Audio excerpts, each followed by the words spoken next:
Greetings, dear ones, I am Kryon of Magnetic Service. There is a shift in this place. From just a moment ago to now, where so many of you are giving allowance for the impossible. You have to step aside your three-dimensional perceptions. Is it a man? Is it a man and an angel? What is it? Could it be that in this moment there is an entourage which you have allowed to come into this place to change the very energy around your seeds? Or is it someone pretending? There are those here who don't believe it. They don't believe that this is taking place. They don't believe it is happening. And I would like to say what I always say. You, my dear friend, are not in judgment by God. You may think what you may think, and with free choice, the love for you is the same. It is the same. I know who you are tonight. And I want to speak to the four of you who are not believing that this is taking place. And I want you to search your souls just for a moment. Even though you don't believe it, I'm going to ask you this: what has really brought you here? There is a seed being planted this entire day, and in this moment, a seed, a tool. If you want to know more, you can. A seed that's being planted that says, dear one, dear shaman that you are and have been, there is a reason why you feel the way you feel. 2 of you of the 4 have been here and done this many times. 2 of you of the 4 have sat in a chair just like my partner and have addressed audiences just like he is. And you don't want any part of it. It didn't end well. It was difficult. And you come in with the karma of fear of enlightenment, and yet you're here. Go figure that out. And the other 2, old souls that you are, you're just tired of it. And you don't want to do it again. And I'll say to you, you don't have to do it again. But would you consider being loved by God?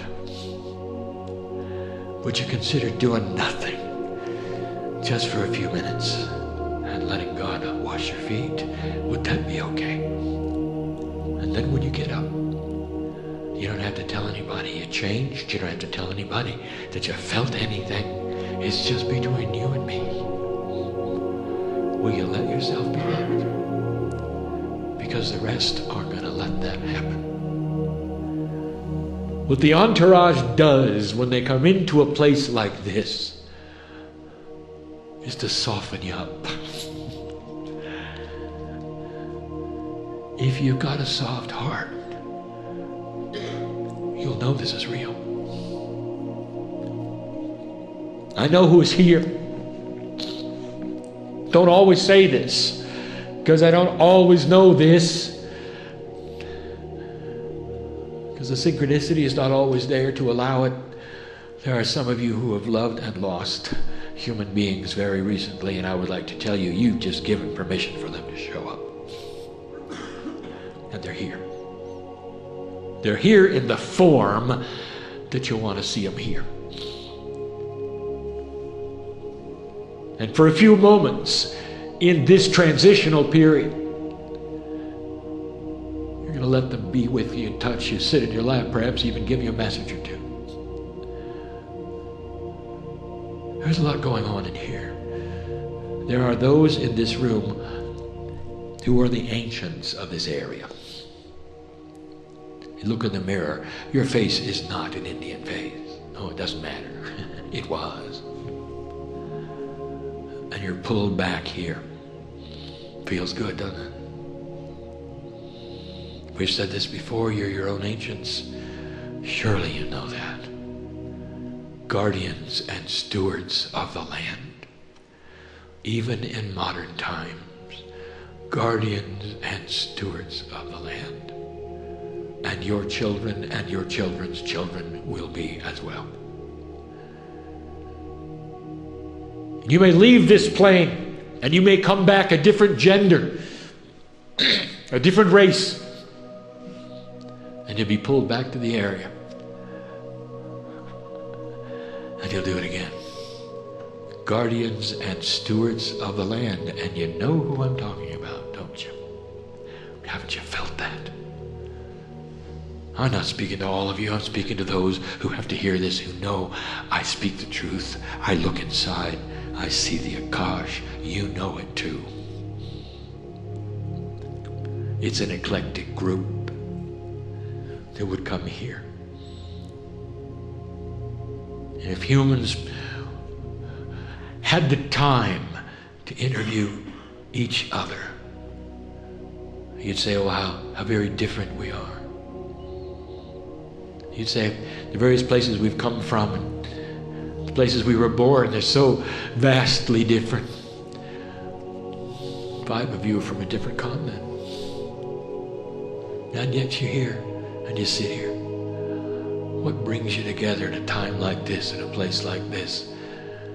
And I will tell you this, family. What brings you together is the synchronicity that my partner was speaking of.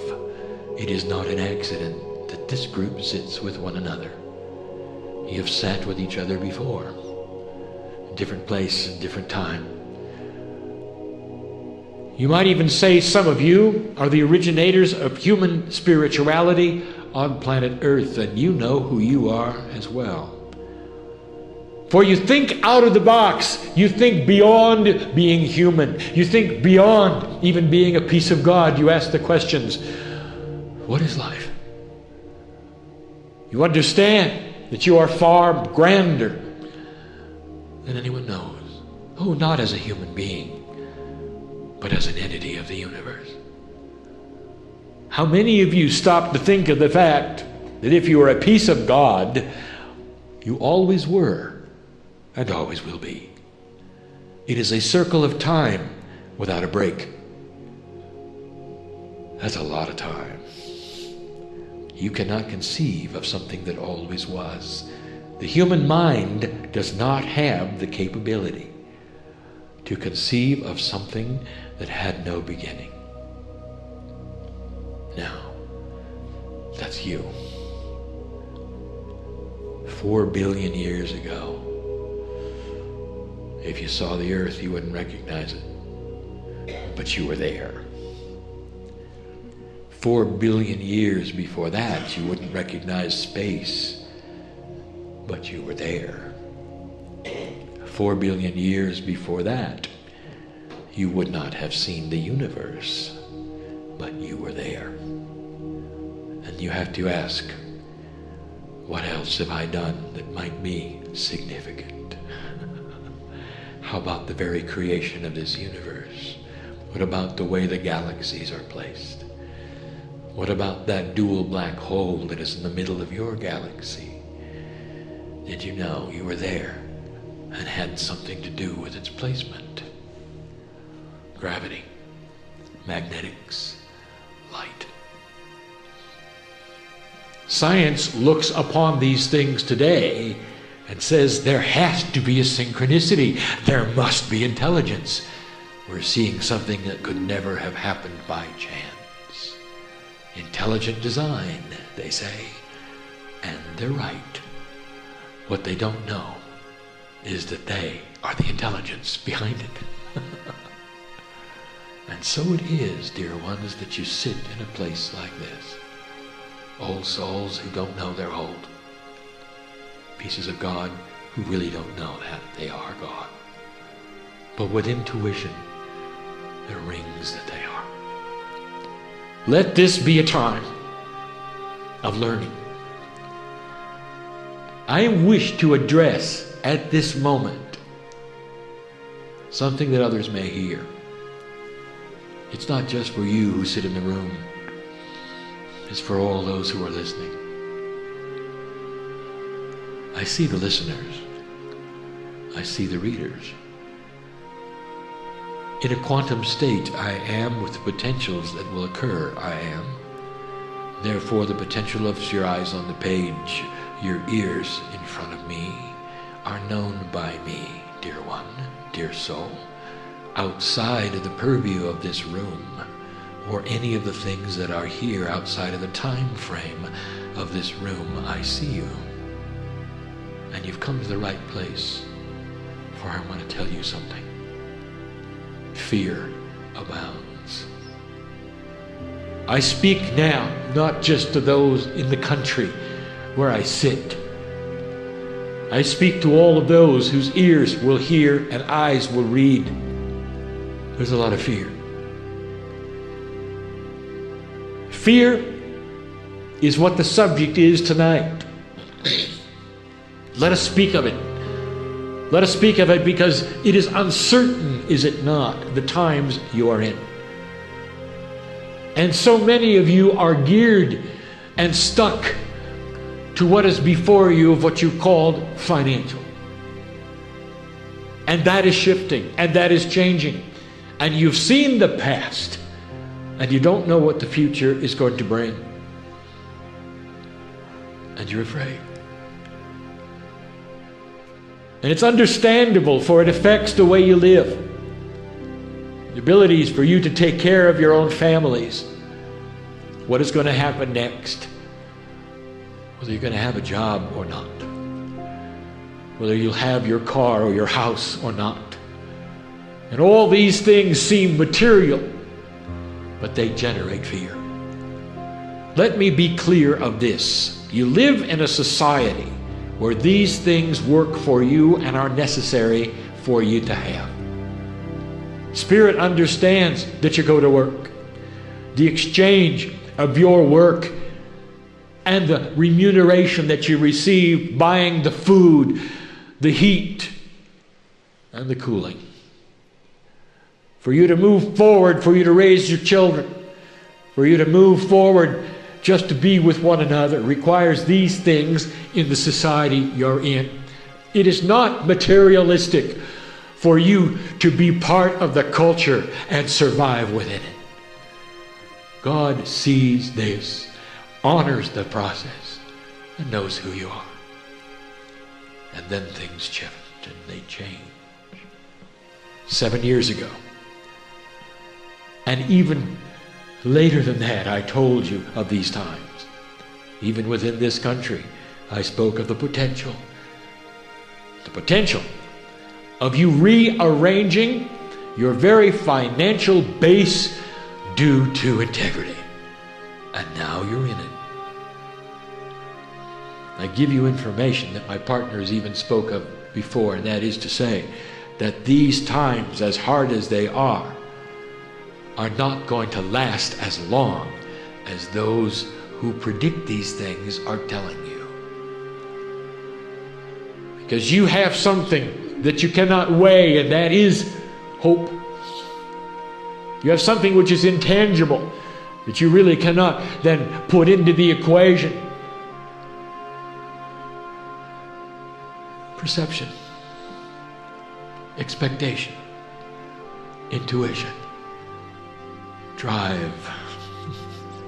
All of these things are going to bring you to a conclusion faster than you expect. But meanwhile, there's fear. What is fear? You're going to have to hear this. You have to know this. For those who listen and those who read, perhaps even some in the room, might be gripped with it. Now, later, in circumstances that I cannot even fathom, that you will put yourself in fear. And you will consider fear to be a grand and great balancer of humanity. And you're going to assign to it an energy. And you're wrong. Because I'm about to tell you what it is. Fear is the absence of God. That's what it is. It's a hole that you fall in. because you took away God. Every single human being has free choice to remove God from their life at any moment they wish and put it back. Nothing is permanent at all. Free choice is that way. Sometimes those who are just beginning to find that place of spirituality, of enlightenment, seesaw back and forth between understanding and darkness. There's nothing wrong with you if that's what's going on. For I'd like to say that those who find the light find it with difficulty, for it is not your state of being. It becomes your state of being the more time you spend in the light. And then it is you, and then it affects you, and then you become it, and you are the light. There's learning. Fear is not a power. Fear is the absence of a power. We're crying out, how does it work that it feels so powerful? You come in with what we have called and always called free choice of dark and light and duality. These things which are fearful and dramatic and would unbalance a human being in a moment are always there. And as long as you're human, they're always there. Blessed is the human who fills themselves with the love of God. So much so that the jar is always full. And so that it's never empty, and that thing which is duality of fear and unbalance and drama can never touch them. Because the jar is always full. Do you understand what I'm saying? Do you want to know the answer how to get out of fear? I will go and do something I don't normally do. I'll actually give you some physical things you can do. But it's about connection. If your jar is filled, there won't be unbalance. Well, Kryon, I feel I'm a light worker, and I have been for a long time, but sometimes I'm afraid. Let me tell you how that works. I don't want you to blame yourself. Dear human being, this is so typical that jar every so often goes into unbalance, and it gets tipped a little bit, and out flows the love of God, and so it's a little empty, and in flows the darkness of the emptiness of the void, and there's unbalance, and there's drama, and there's fear, and there's panic, because you don't have what you're used to.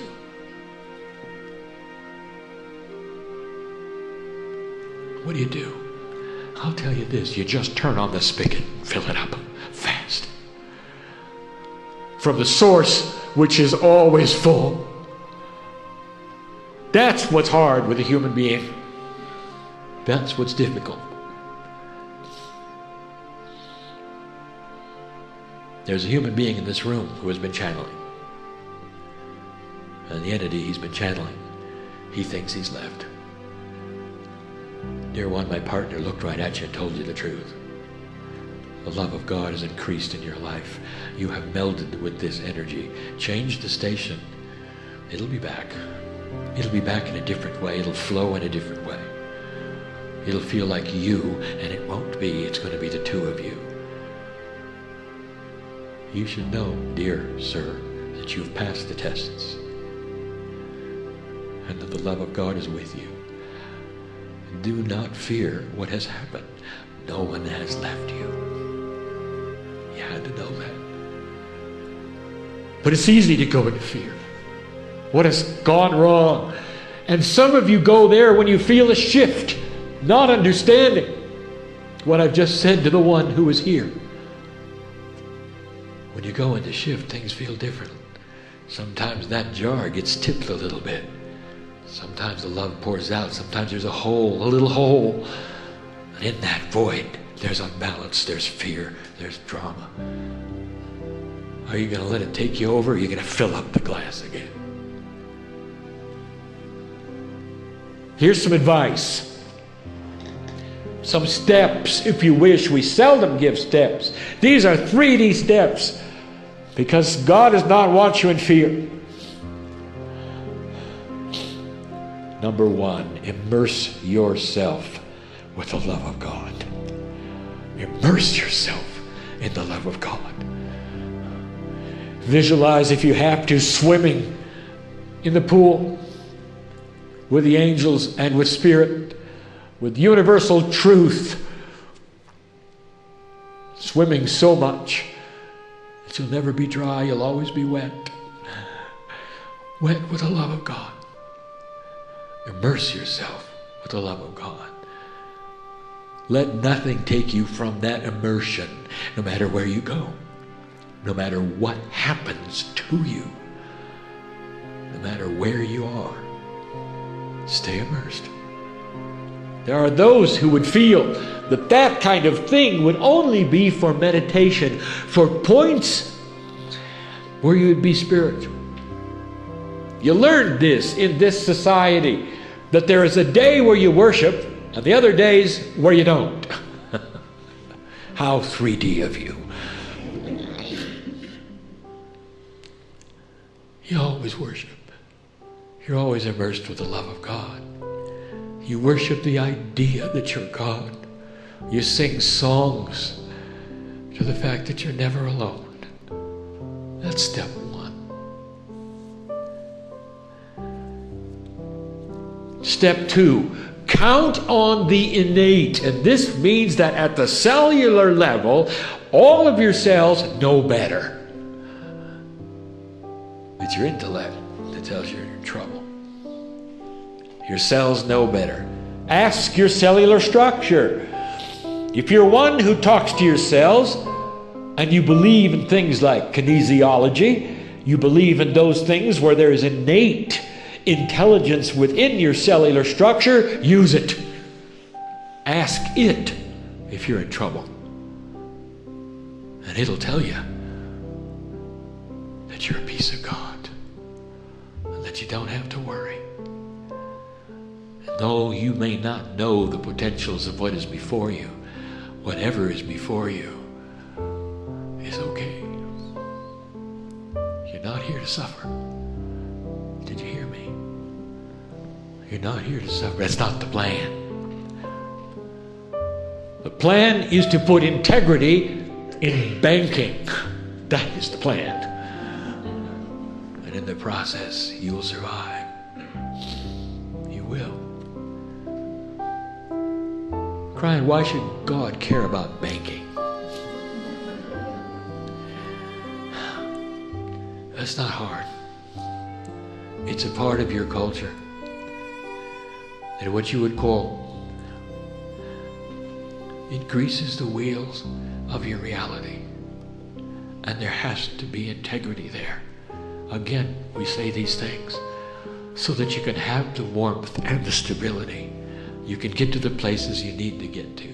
You can feel comforted. You can feel self-assured. You can feel that you're creating your own reality, and banking is part of it.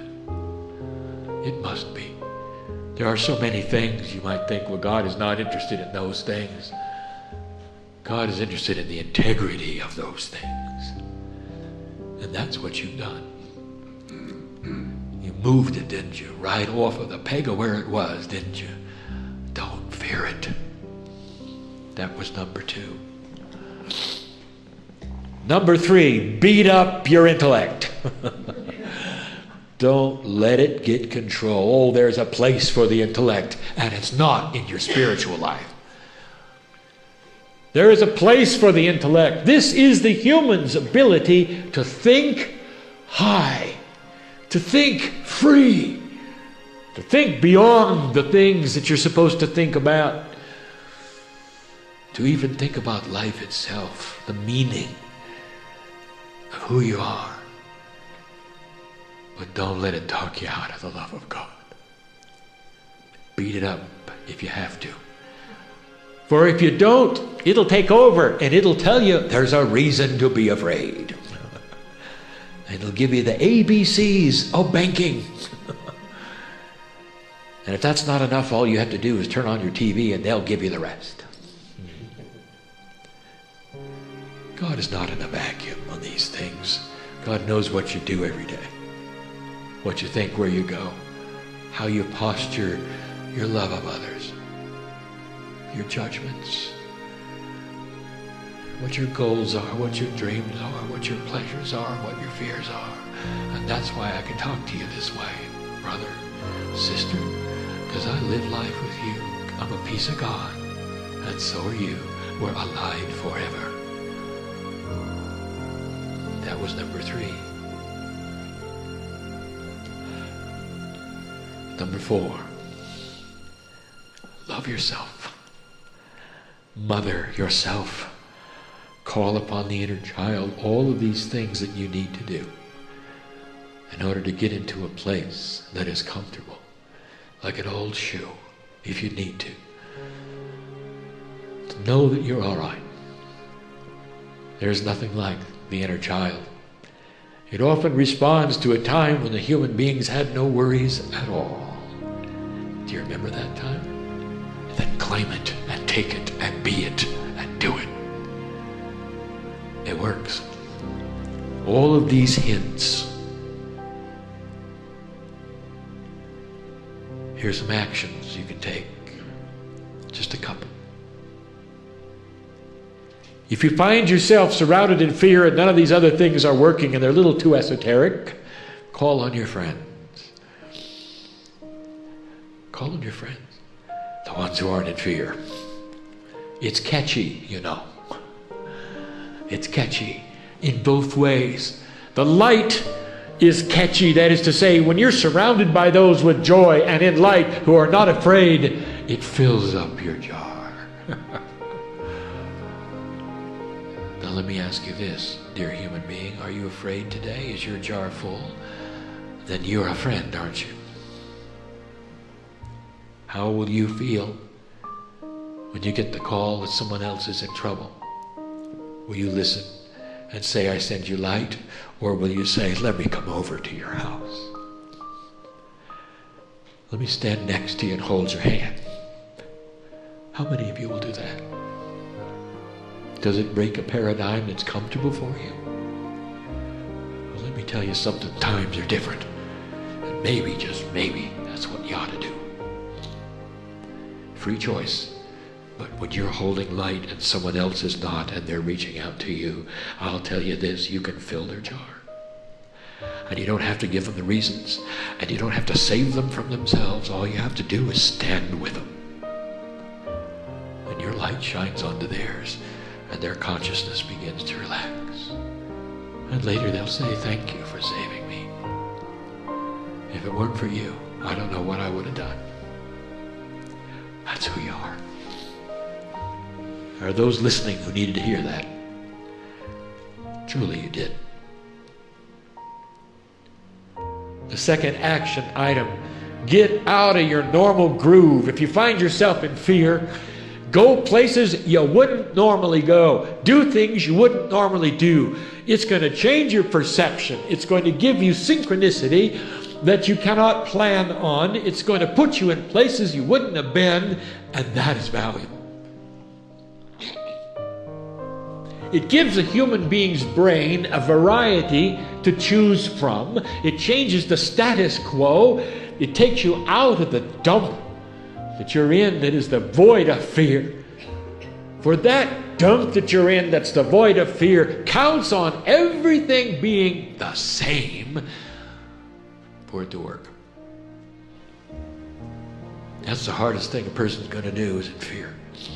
Who's in depression. And that is to get out of the house, because everything in them says, I got to stay put and walk through it. And you don't. Get up. Change the groove you're in, move around, and do something different. I seldom give human beings action items like this, and I'm giving you some of the best.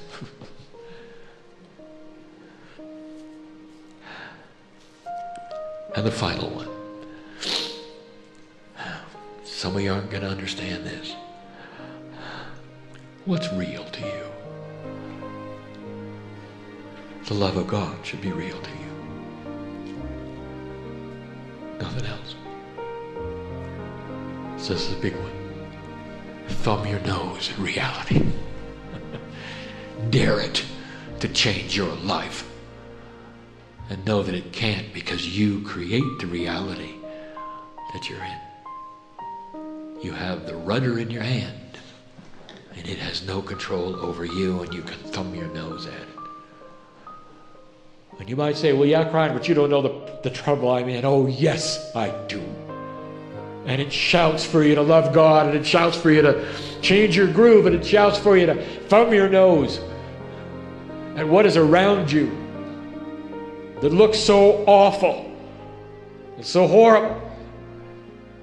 It's a paper tiger, because you're a piece of God. That's the lesson for today. Could it be clearer? You stand in a time and a place that even Spirit did not prophesy. Dear human being, you've shifted the reality of your planet. You are steering it to a place that is so potentially poignant with peace. And you're going to work this puzzle, this lifetime and the next. No, you didn't want to hear that, did you? But you are. That's what you do. That's why you came. There are seniors here who will come into their next lifetime, even while my partner is still alive, as indigos, new consciousness children. Beautiful it is, the system that is here. Beautiful it is. What you've done with the planet. There has never been a time since I have come onto this place you call Earth with my partner where there is more potential for light.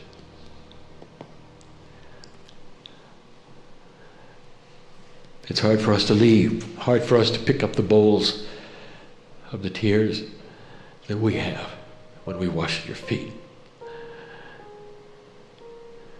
It's hard to leave. This is a dispensation you have allowed in these times where Spirit can talk to you personally, one-on-one, and we have.